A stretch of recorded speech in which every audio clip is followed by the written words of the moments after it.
it's painful to understand how much of what you're doing isn't productive. So I'll give you an example. So I've done this a couple of times with classrooms full of students. Usually when I'm lecturing about career development, say, okay, how much time do you waste? So then I get the class to vote. How many of you waste 10 hours a day? It's like 10% of the kids will put up their hands. And it's interesting because I don't define what constitutes waste. I just ask the question. So they're diagnosing themselves, right? I'm not saying you're wasting 10 hours a day. I'm just asking. It's like, given your own attitude, how much time are you wasting? 10 hours a day. It's like 10% of the people put up their hands.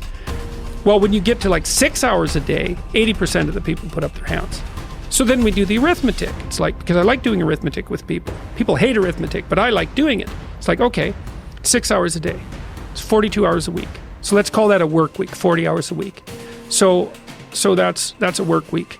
Let's say, what's your time worth? You're a university student. Well, it's certainly worth minimum wage, because obviously, but it's worth way more than that, because if you spend a productive hour when you're 20, then you gain the benefits of that hour for the rest of your life. So there's the compounding effect of time spent when we were young.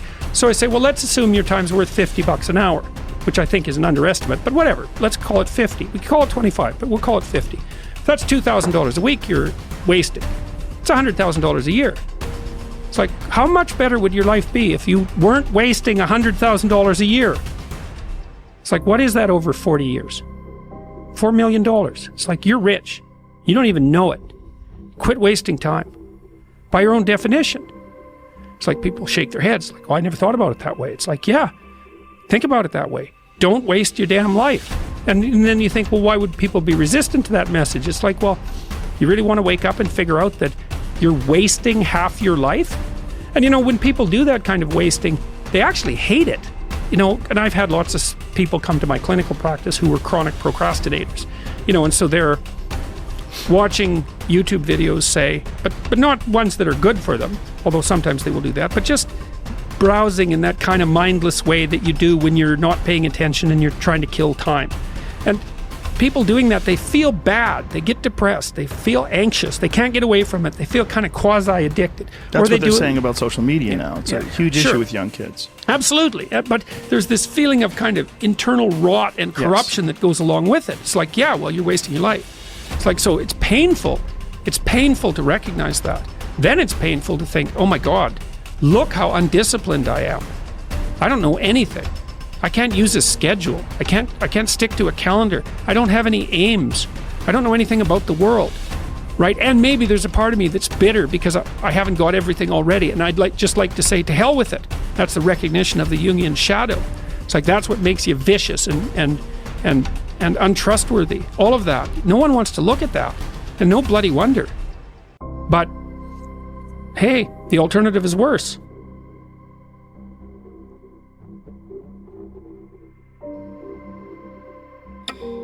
I hate it when I see young people wasting their time, wasting all this technology got, just sitting around in this world that's been created for you, that everything is instant. You all have stuff at your fingertips that can make you great. But if you could combine your technology with your parents and your grandparents' work ethic, you could be rich, man. But you cannot erase the work ethic part. There is no getting around. Ain't no elevator to the top. You got to take the stairs. The elevator don't go to the top, man. Not in the world of success. You gotta take the stairs. Y'all gotta start getting gritty, man. You gotta develop some dog in you. Most of this generation quits the second they get talked to. You did this wrong, or they get yelled at. It's so easy to be great nowadays because everybody else is, most people are weak.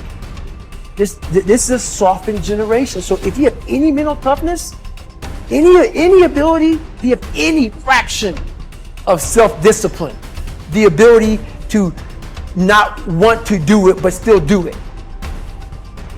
Play the long game. Aim for legendary. Say, I want to have the guts and the grit and the acumen and the mindset and the capability and the commitment to create enduring success. Be the person who is up reading, listening to the podcast, writing in your journal, setting your goals, focusing on your intentions. As you become more successful, become more humble. As you become more successful, work even harder. As you become more successful, care even more about your product. As you become more successful, learn even more. Dedication, hard work. Dedication, hard work. I'm a one-man army. The world can go against me. I'm still come out on top. I need you to go harder than you've ever gone before. I need you to be more dedicated than you've ever been before. Life's one big fucking head game. You play with yourself. If you lose, it's because you allow life to get in your fucking head. It's you. You've got to make it your personal business to make it happen. And you've got to resolve within yourself that I'm the one. I'm the one to make this happen. I'm the one to become successful. I'm the one. I'm the one. No matter how bad it is or how bad it gets, I'm going to make it.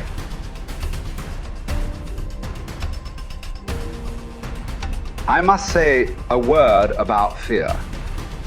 It is life's only true opponent. Only fear can defeat life. It is a clever, treacherous adversary, how well I know. It has no decency, respects no law or convention, shows no mercy. It goes for your weakest spot, which it finds with unnerving ease. It begins in your mind, always, so you must fight hard to express it. You must fight hard to shine the light of words upon it. Because if you don't, if your fear becomes a wordless darkness that you avoid, perhaps even manage to forget, you open yourself to further attacks of fear because you never truly fought the opponent who defeated you. What man actually needs is not a tensionless state, but rather the striving and struggling for a worthwhile goal, a freely chosen task. What he needs is not the discharge of tension at any cost, but the call of a potential meaning waiting to be fulfilled by him. Mankind was apparently doomed to vacillate between the two extremities of distress and boredom. In actual fact, boredom is now causing more problems to solve that distress. And these problems are growing increasingly crucial, for progressive automation will probably lead to an enormous increase in the leisure hours available to the average worker. The pity of it is that many of these will not know what to do with all their newly acquired free time. Life is not primarily a quest for pleasure, as Freud believed, or a quest for power, as Alfred Adler taught, but a quest for meaning. The greatest task for any person is to find meaning in his or her life. Frankl saw three possible sources for meaning: in work, doing something significant; in love, caring for another person; and in courage during difficult times. Suffering in and of itself is meaningless. We give our suffering meaning by the way in which we respond to it. At one point, Frankl writes that a person may remain brave, dignified, and unselfish, or in the bitter fight for self-preservation, he may forget his human dignity and become no more than an animal. The meaning of life differs from man to man, from day to day, from hour to hour. What matters, therefore, is not the meaning of life in general, but rather the specific meaning of a person's life at a given moment. To put the question in general terms would be to the question posed to a chess champion. Tell me, master, what is the best move in the world? There simply is no such thing as the best or even a good move apart from a particular situation in a game and the particular personality of one's opponent. The same holds for human existence. One should not search for an abstract meaning of life. Everyone has his own specific vocation or mission in life to carry out a concrete assignment which demands fulfillment. Therein he cannot be replaced, nor can his life be repeated. Thus, everyone's task is as unique as is his specific opportunity to implement it. As each situation in life represents a challenge to man and presents a problem for him to solve, the question of the meaning of life may actually be reversed. Ultimately, man should not ask what the meaning of life is, but rather he must recognize that it is he who is asked. In a word, each man is questioned by life, and he can only answer to life by answering for his own life. To life, he can only respond by being responsible. The way in which a man accepts his fate and all the suffering it entails, the way in which he takes up his cross, gives him ample opportunity, even under the most difficult circumstances, to add a deeper meaning to his life, it may remain brave, dignified, and unselfish. Or in the bitter fight for self-preservation, he may forget his human dignity and become no more than an animal. Here lies the chance for a man either to make use of or forgo the opportunities of attaining the moral values that a difficult situation may afford him. And this decides whether he is worthy of his sufferings or not.